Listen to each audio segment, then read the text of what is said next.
নমস্কার বন্ধুরা, শ্রাবণী রান্নাঘরে আপনাদের সবাইকে স্বাগত জানিয়ে আমি আবারও একটা রান্নার ভিডিও নিয়ে আপনাদের সামনে চলে এসেছি। আজকের আমি আপনাদের চিকেন কারি বানিয়ে দেখাবো। আশা করি আপনাদের ভালো লাগবে। তার জন্য কিন্তু আমার পুরো ভিডিওটা আপনাদের দেখতে হবে। আর দেখা শুরু করার আগে একটা লাইক দেবেন, সুন্দর একটা কমেন্ট করবেন আর শেয়ার করতে ভুলবেন না। তাহলে চলুন আজকের আমি এই চিকেন কারিটা কিভাবে বানাই সেটা আপনারা একবার দেখে নিন। রান্নাটা করার জন্য প্রথমে আমি এখানে দেখুন গ্যাসটা অন করে একটা কড়া বসিয়ে দিয়েছি। এইবারে আমি কড়ার মধ্যে দিয়ে দেব সর্ষের তেল। এখানে কিন্তু আমি রান্নাটা সর্ষের তেলে করছি। আপনারা চেষ্টা করবেন সর্ষের তেলে করার, আর যদি না পারেন তাহলে কিন্তু যে কোনো রান্নার তেলে করতে পারেন। এখানে কিন্তু তেলটা আমি একটু বেশি দিলাম, একটু বেশি দিয়ে রান্নাটা করব। আপনারা চাইলে কিন্তু কম তেলেও করতে পারেন। দেখুন তেলটা এখানে গরম হচ্ছে। যতক্ষণ এখানে তেলটা গরম হচ্ছে ততক্ষণে আমি একটা মশলা রেডি করে নেব। তার জন্য নিয়েছি মিক্সির জার। মিক্সির জারের মধ্যে আমি দিয়ে দেব এখানে প্রথমে পেঁয়াজ। এখানে আমি দুটো একটু ছোট সাইজের পেঁয়াজ আমি এইভাবে ডুমো ডুমো করে কেটে রেখেছি, সেই পেঁয়াজটা দিয়ে দিলাম। আর দেব আমি এখানে আদা। এখানে 2 ইঞ্চি মতো আদা একটু কুচি করে রেখেছি, সেই আদাটা আমি এখানে দিয়ে দেব। আর দেব আমি এখানে দুটো কাঁচা লঙ্কা আর দেব রসুন। এখানে প্রায় 18 থেকে 20 কোয়া রসুন আমি রেখেছি, সেই রসুনটাও কিন্তু এখানে দিয়ে দিলাম। দিয়ে এবারে এর মধ্যে অল্প একটু জল দেব, দিয়ে মশলাটা পেস্ট করে নেব। মশলাটা আমার এখানে রেডি হয়ে গেছে। মশলাটা কিন্তু আমি এখানে রেডি করে নিয়েছি। আর অন্যদিকে দেখুন তেলটা যে কড়াই গরম করতে বসিয়েছিলাম সেই তেলটাও কিন্তু এখানে গরম হয়ে গেছে। তেলটা প্রথমে খুব ভালোভাবে গরম করে নিতে হবে। এইবারে আমি তেলের মধ্যে দিয়ে দেব পেঁয়াজ।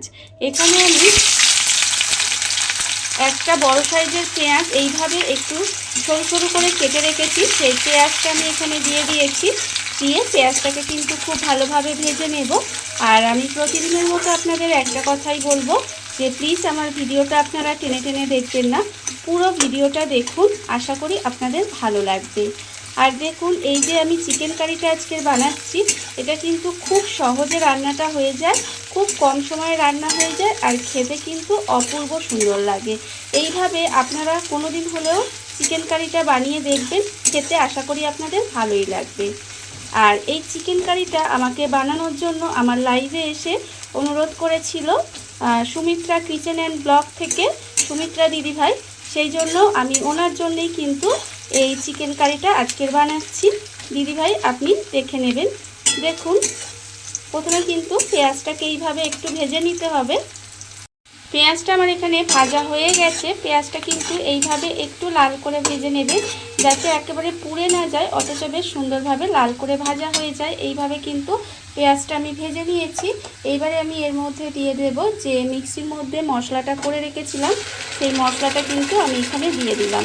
মিক্সির মশলাটা দিয়ে এবার কিন্তু খুব ভালোভাবে আমাকে মশলাটা কষিয়ে নিতে হবে, যাতে মশলার যে একটা কাঁচা গন্ধ থাকে সেটা চলে যায়। আর এর মধ্যে কিন্তু অবশ্যই কাঁচা লঙ্কা বাটাটা দেবেন, মানে কাঁচা লঙ্কাটা দেবেন, তাহলে কিন্তু এর স্বাদটা অনেকাংশে বেড়ে যাবে আর খেতেও কিন্তু ভীষণ ভালো লাগে। দেখুন এইভাবে মশলাটা দিয়ে কিন্তু খুব ভালোভাবে আমি কষিয়ে দেব, একদম যতক্ষণ না পর্যন্ত তেলটা ছেড়ে দেয় ততক্ষণ পর্যন্ত কিন্তু মশলাটা সুন্দর করে কষিয়ে নিতে হবে। মশলা আমার ভালোভাবে কষানো হয়ে গেছে, মশলা থেকে কিন্তু তেলটা ছেড়ে দিয়েছে। এইবার আমি এর মধ্যে দিয়ে দেব, এখানে দেব আমি আন্দাজ মতো নুন, আছে আমার 1.5 চামচ হলুদের গুঁড়ো, 1 চামচ লঙ্কার গুঁড়ো। ঝালটা আপনারা কতটা খাবেন সেটা বুঝে দেবেন। আর আপনারা দেখতে পাচ্ছেন চিনি কিন্তু আমি এখানে খুব বেশি দিইনি, একদম অল্প সামান্য একটু চিনি দিয়েছি। এতে কিন্তু এটা মিষ্টি হবে না, কিন্তু একটু স্বাদটা ব্যালেন্স হবে আর খেতেও ভালো লাগবে। দেখুন এবার দিয়ে দেব, এই মশলাগুলো দিয়ে দিলাম, দিয়ে খুব ভালোভাবে কিন্তু আবারও কষিয়ে নেব। খুব ভালোভাবে এটা কষিয়ে নিতে হবে। এইভাবে গ্যাসটা লোতে দিয়ে একটু সময় মশলাটা একটু এইভাবে সুন্দর করে কষিয়ে নেব। মশলাটা কিন্তু আমি এখানে একটু সময় এইভাবে কষিয়ে নিয়েছি। দেখুন মশলা থেকে কিন্তু তেলটাও ছেড়ে দিচ্ছে। এবার এই সময় দিয়ে দেব ক্যাপসিকাম কুচি। এই ক্যাপসিকামটা যদি চিকেনের মধ্যে দেন, যে কোনো চিকেন রান্না করার সময় যদি একটু ক্যাপসিকাম দেন, তাহলে দেখবেন তার স্বাদটা কিন্তু অনেক ভালো আসে।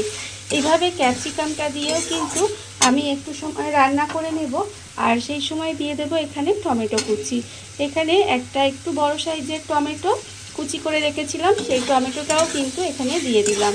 দিয়ে সমস্ত কিছু আবারও খুব ভালোভাবে একটু রান্না করে নেব। এই ধরুন 3 থেকে 4 মিনিট মতো আবারও কিন্তু একটু সময় এইভাবে রান্না করে নিতে হবে। টমেটো আর ক্যাপসিকামটা দিয়ে আমি কিন্তু এখানে প্রায় 3 মিনিট মতো আবারও একটু এইভাবে রান্না করে নিয়েছিলাম। এইবারে আমি এর মধ্যে দিয়ে দেব চিকেনটা। এখানে যে চিকেনটা আমি ধুয়ে পরিষ্কার করে ভালোভাবে রেখে দিয়েছি, সেই চিকেনটা কিন্তু এর মধ্যে দিয়ে দেব। আর এখানে আমার 500 গ্রাম মতো চিকেন আছে, সেই চিকেনটা আমি এখানে দিয়ে দিলাম।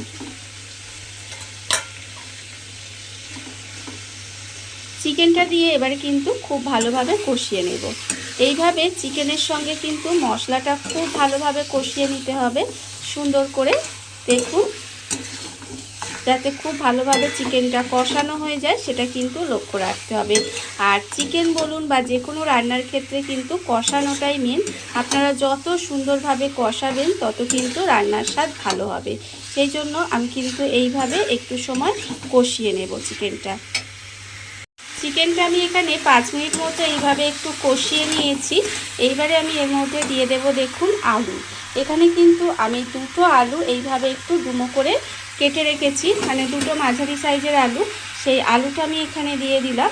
দিয়ে আবারও কিন্তু মাংসের সাথে এবার আলুটা একটু কষাবো। একটু সময় নিয়ে কিন্তু এইভাবে কষিয়ে নিতে হবে।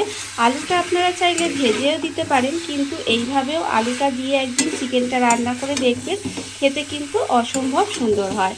দেখুন, এবারে আমার আর কোনো কাজ নেই। এবারে মাংসটা আলু দিয়ে এইভাবে খুব ভালোভাবে কিন্তু কষাতে হবে। দেখবেন চিকেন থেকে জল বেরোবে, আর এই জলটা কিন্তু আমাকে কষিয়ে কষিয়ে কষিয়ে কষিয়ে শুকনো করে নিতে হবে। এইভাবেই কিন্তু আমি একটু চিকেনটা এইভাবে একটু রান্না করে নেব। আর এটা করতেই কিন্তু আমার একটু সময় লাগবে। দেখুন, এইভাবে কিন্তু চিকেনটা আমায় খুব ভালোভাবে কষিয়ে নিতে হবে। চিকেনটা আমি এখানে খুব ভালোভাবে কষিয়ে নিয়েছি। চিকেনটা আমি প্রায় এখানে 15 মিনিট মতো এইভাবে কষিয়ে নিয়েছি। এর থেকে দেখুন তেলটাও কিন্তু একেবারে ছেড়ে দিয়েছে। আর এটা কিন্তু একটু বেশ ভালোভাবে কষিয়ে নিতে হবে। আমি আগেই বললাম যে যত ভালোভাবে কষাবেন তত কিন্তু এর স্বাদ ভালো হবে। আর এটা আমার কষানো হয়ে গেছে। এইবারে আমি এর মধ্যে দিয়ে দেব জল। এখানে কিন্তু ঠান্ডা জল একেবারেই ব্যবহার করবেন না, এখানে গরম জল ব্যবহার করবেন। তাহলে কি হবে, রান্নার স্বাদটা কিন্তু ভালো আসবে। আমি এখানে এর মধ্যে চিকেনটা সেদ্ধ হওয়ার মতো জল দিয়ে দিলাম।